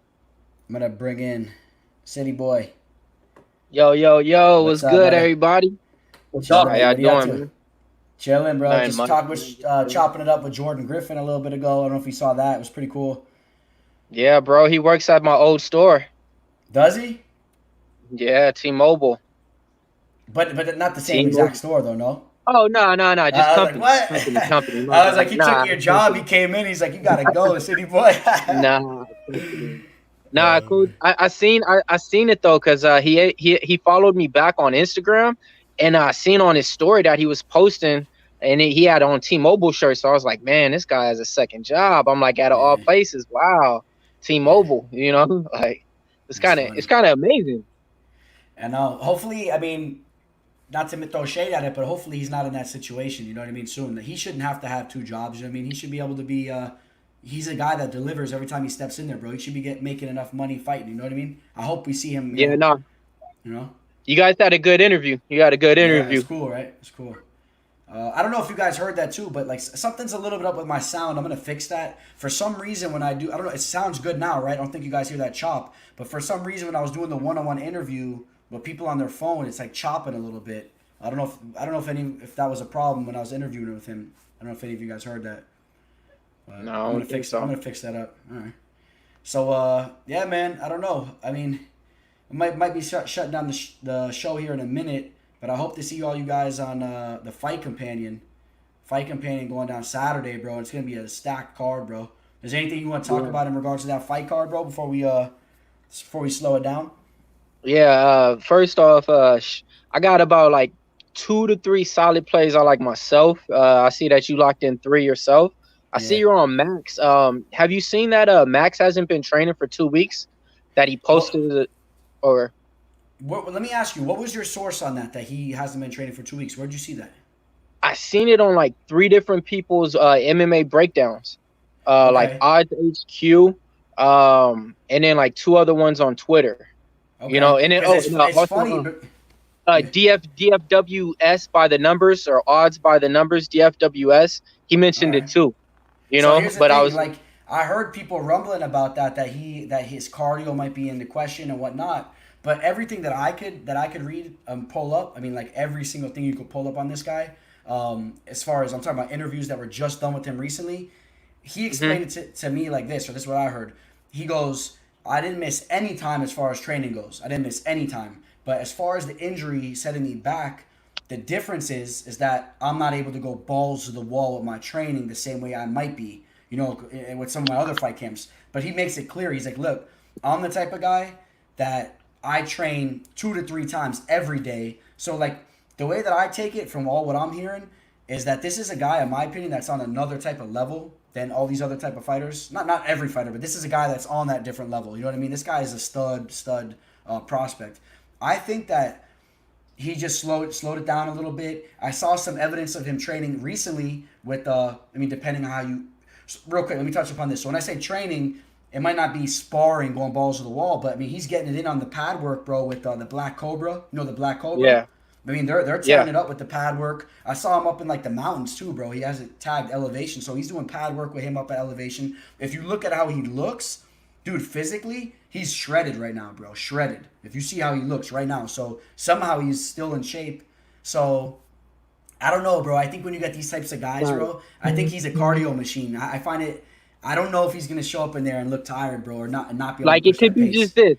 It could just be, like you said, maybe he hasn't been in the physical gym, you know, in 2 weeks. But, I mean, of course, if you're a mixed martial artist, you're going to be working out daily. And, like, he's probably been doing his own, like you said, focus pads, doing everything else on his own, but just maybe I think that's what it is. I think he was still in. No, actually, I know for sure. If you hear what he said, he goes, "I've been in the gym every day." So actually, I think it is, I think that he's just not.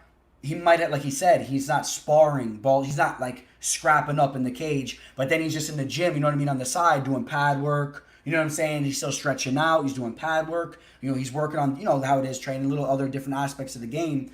He's just not, in my opinion, from what I put together, I think that he's just not, you know, locking the cage. Like, all right, we're doing 15-minute round, like as much as he normally might have been doing. But I think he's still getting it in. That's what I think. But we're going to see, bro. We're going to see. It's the first fight of the night, too, Saturday. And then on another note, I mean, I don't know what's going on with the MMA betting gods with me.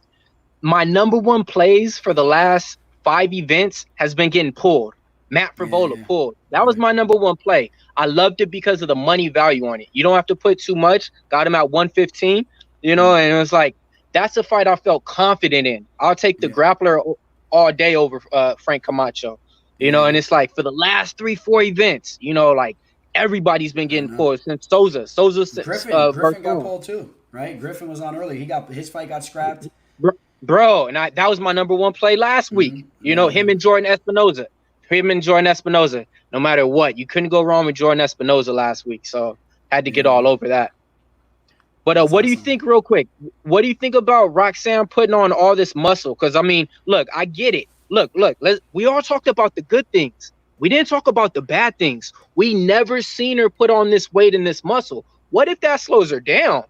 And she's a girl, man. I wouldn't say necessarily that her cardio's bad, but she's a girl that she's wobbly in there as it is. And the more that fight goes on, she really starts wobbling. She gets little rubbery legs and whatnot. And you know, Laura Murphy, that's a girl that has her own muscle as well. First off, she's jacked up too. She's well-rounded. I think people sleep on her at times too. I was back and forth on that fight, but I took Murphy as my pick. You guys heard my breakdown. I took Murphy.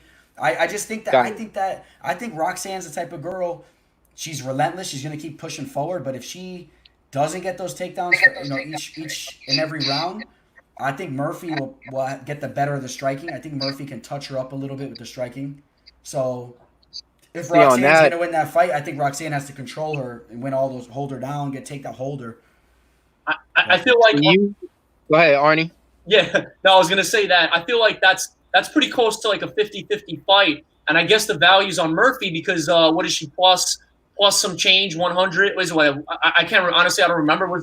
She's a slight dog. She's right around minus 105 or even, and then you got. Yeah, so even. So I guess, honestly, like, I personally, I wouldn't touch that unless I get her at even odds. So at least it's a 50-50 fight. I'm getting her at basically even odds. So, you know. Well, you know what? I had somebody that commented, bro, my breakdown video that was highly upset with me that I guess I talked the way that I did about Roxanne Modafferi because I brought up the fact that, and I hope that we get to see this fight ran back. I said that if Macy Barber didn't get hurt, I understand that Roxanne was pushing the pace. I get it. I'm not trying to discredit her. She definitely pushed the pace, and she looked good even before Macy got hurt. But if Macy didn't get hurt, Macy Barber is a girl. Let's not forget, we've seen her start off slow and then get nasty finishes inside there. I mean, sometimes she's a slow starter, right? What was that fight that against the redheaded girl, the redheaded boxer, J.J. Aldrich, I think it was. J.J. Aldrich was whooping her up on the feet. And then all of a sudden, Macy Barber's like, all right. Yeah. Then Macy Barber's like, all right, hold up now. Let me just destroy you. So, I mean, and Roxanne Modafferi is a girl that really, like I said, starts to wobble at the end of the fights, and she gets tagged up and she starts falling all over the place. Even Antonina Shevchenko, even though she beat Antonina, in the third round, Antonina just starts barely touching her, and Roxanne's like wobbling, and then she got the takedowns. But, if you're able to stuff those takedowns. The weird thing about this fight, I took Roxanne just because I feel a little bit more confident with the takedowns. But, I mean, if we really looked at both of these women, watch this. They're both in the prime. They're old. They're both pretty much old, but they're pretty much the best that they ever been, Like Roxanne, she's the best that she's been in her career. Murphy, she's the best that she's been in her career since she's moved to a different camp. So, it's going to be a good fight, but then again, I tend to come down to the Murphy fights that I have seen her in. Probably about 4 that I could count up off my mind. I mean, like if, I'm not too impressed. It's like Mark De La Rosa and it's like Jessica I see them all in that same category. I can't recall too many fights that she impressed me in that I'm actually What about that Mero Romero Barella? Where she ended up getting that nasty finish. She hit her with some nasty knees. But again, Romero Barella is a girl that she gets finished often, And that was her highlight, that was her comeback, that was her thing that started it. And then that's when I started turning around and watching her, a little bit more like, okay, you can't fade her no more. Let's see, but then again, I mean, Dude, how about that Andrea Lee fight? That last fight, she spoiled the party, man, as a big underdog in that fight. It was a good one, but I mean, Lee got it 60-40, 60-40. It should have went to Lee. At the end of the day, Lee should have won that was the fight that Joe Rogan said the judges was on their phones. Yep. Oh, yeah. That's definitely true. I thought Lee won that fight, but the thing is, Andrea Lee is a girl that she's on a whole nother level, or she at least had all that hype, man. She's a very skilled fighter, In my opinion, A lot she's of hype. a better fighter than Roxanne Modafferi. But she's good. I mean, if you look at Andrea Lee, like, she definitely dropped the ball against Joanne Calderwood. That was another fight that a lot of people thought that she won. Both those losses are split decisions. But she took out Montana De La Rosa, Ashley Evans Smith, who was a lot bigger than her. Veronica Macedo, decent fighter. Maybe a little bit of too much hype, right? Too quick. Yo, you think that Andrea is also getting a lot of that hype because she's a good-looking woman? Honestly, like I don't. Me particularly, I don't, for the fact that I think I was actually pretty high on Andrea Lee. I like the way she at times, from what I saw, I like the way she uses the clinch. It throws nasty knees in the clinch. She took a couple steps back as of recently, but initially, a lot of the stuff I saw from her, I feel like her striking is not bad. Her clinch is very good. She just, I don't know. It's like she kind of took a couple steps back in her game. Maybe she needs to get her mental correct, but I think she has skills. I think she does have skills. Were you, by the way, how do you feel about Macy Barber? Because honestly, like I saw her finish. I forgot who it was. Jillian Robertson, and I don't know. I mean, personally, I'm not really impressed by her. I mean, she had a nice finish, but I feel like a lot of like those punches were kind of wailing punches. Again, that's just my opinion. I don't know. What do you think about Macy Barber? Do you think she's overhyped? I think she might be a little bit overrated in the sense that, first off, she kind of has that look like you're talking about, good-looking girl. But the thing is, she's a girl that she has this flash type of power. She could end a fight at any time, so I think people really gravitate towards that. If you think about her Dana White's Contender Series fight, nasty elbows in the guard, you don't see a lot of girls going out there finishing girls consistently like a Macy Barber. So people are like, wow, she's a finisher. She has a little bit of that Anderson Silva type thing in her. She's going to stop the fight, something crazy. But then again, she puts herself in jeopardy. She's not always that consistent, right? You see her go out in some of those fights I'm talking about, and she loses the first round. JJ Aldrich, she loses the first round. So she's not always the most consistent fighter. So she is kind of overrated in my opinion too, because she's going to let you down. She's going to let you down at times, I think. She's going to take some more L's moving forward. But Ars, you go ahead and you guys say some closing words. I'm probably going to end the show. No, for sure. Yeah, no, I was just gonna say, is she, just one last question, is she usually like a big favorite in fights, Macy Barber? Yeah, she has been. She definitely has been. First off, Roxanne Modafferi completely spoiled the party. She was a big favorite in that fight. She was a big favorite in her Dana White's Contender Series fight, bro. If you look at the odds on the Dana White's Contender Series fight, she was a big favorite. And then she was a big favorite in all those fights. The JJ Aldrich fight, yeah. Bro. I think it's that aspect. She might be the girl that you want to fade at the right spot because, like you said, the tag's going to be high on her, and you might be able to capitalize against her. Yeah, no, I was just going to say that, like, I wouldn't feel comfortable betting on someone who consistently loses the first round. You know what I mean? Who loses I'm like, man, like, I'm sitting there sweating, expecting you to take over round 2 and 3. Why can't you just start and take round 1? Make the bettors happy. But, hopefully she's not injury prone now either, because now she's, she has the injury thing going on. But that probably was a little bit of a fluke. But God forbid, again, you have a lot of money on her and a big parlay. Like, remember how you were talking about flying out to Vegas? You know what? I guarantee you, people were thinking the same way they were thinking about that Macy Barber against Roxanne Modafferi fight, almost the same way as an Amanda Nunes versus what's her name again? Against Felicia. Bro, that's crazy, man. Imagine you flew out to Vegas and put $1 million on Macy Barber, and then you lost $1 million. Bro, I don't even know if they would take that bet because it's like on the undercard. I don't know if there's enough money on it. But bro, that's crazy. Come on, man. Like I mean, listen, if you're gonna do that, I don't know how you made $1 million in the first place. Right? Exactly. You know what I mean? But no, just I guess closing remarks, man. I'm excited for this fight card, man. Some interesting stuff, and then next week is even crazier. What is that? U51. So we'll see. We got a lot of big cards coming up, man. I'm excited for all these cards coming up. Yeah. Hopefully we can make some and then fly out and play some money on in Vegas, man. Yeah, that's the goal, man. That's the goal. We got to get out there again, man. Hopefully this world gets back to normal soon, man. I cannot wait. And that's another thing too. Actually, I'll let you go, Ars. I'll touch upon that too. I got a couple closing words too, man. And then I'm gonna see you Saturday, hopefully, bro, for the fight companion, man. Bro, $1 million bucks Volkov. $1 million bucks. No, I'm just kidding. That'd be a nice payday. All right, bro. All right, Ars. That was cool, man. Had the boys come in, and you know what I wanted to touch upon, man, before I end the show. I'm gonna tell you guys some stuff. You know, like I was saying, once things get back to normal, you're gonna see a lot of improvements with the show, man. You're gonna see me going out to all these events, man. Not all of them, but a lot of them. A lot of these events, you're gonna see me flying out to these events. If you guys are going to the events, you're gonna see me out there running around the arena, bro. Getting some crazy footage. Maybe I'll have a GoPro strapped on my head. What do you guys think about the teller with the GoPro strapped on his head, just running around? If you guys ever been to a UFC event, I guarantee you've never done it like the teller. When I go to a UFC event, nobody does it like the teller. I start off in the top. I work my way down.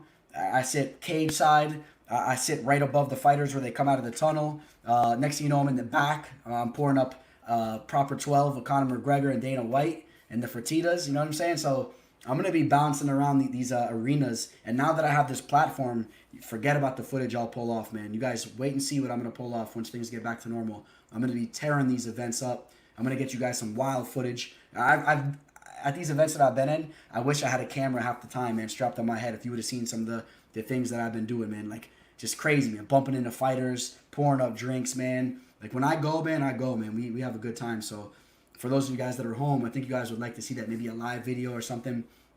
Once we get all the technology ready, maybe a live video inside in the arena. Or just, I'll do a recap video the next day. But a lot of cool things are coming, man. A lot of cool things are coming. So stay tuned. Let this world get back to normal. And then, you know, things are going to be good, man. So, yeah. But on that note, other than that, I want to tell you guys once again, the raffle is still going down. If you guys want to enter, it's going to be for an entire month of my picks. It'll be free. So the winner of that, and I might pick multiple winners, just screenshot me those references. Reference your friends. Let your friends know about the teller. I'm trying to grow the channel, and it'll help me out over here. So if you guys can do that, man, I'll put you in the raffle. I'll pick multiple winners, and everybody that participates in the raffle, every single person that participates in the raffle will definitely get something going down for them. I'll hook them up with something. All right. So man, yeah, good show. If you're tuning in late, we had Jordan Griffin on earlier. I thought Jordan Griffin was an excellent take. And then we got the Fight Companion this Saturday. Excellent card. We got another excellent card the following week, and we got another big card coming up after that. So, you know, the teller's going to be keeping the content coming at you guys, all right? And if you guys haven't checked out my prediction video, make sure you guys go check that out. Please like this video. Like this video. If you haven't subscribed already, please subscribe to the channel. Just about to hit that 2,000 mark, man. And then we can start working on the 3,000. Let's keep it chugging along, all right? And I appreciate all you guys, man. Thanks for everybody that tuned in, and I appreciate all the support from each and every one of you guys. God bless you guys, and have a good night, man. Signing out, the teller.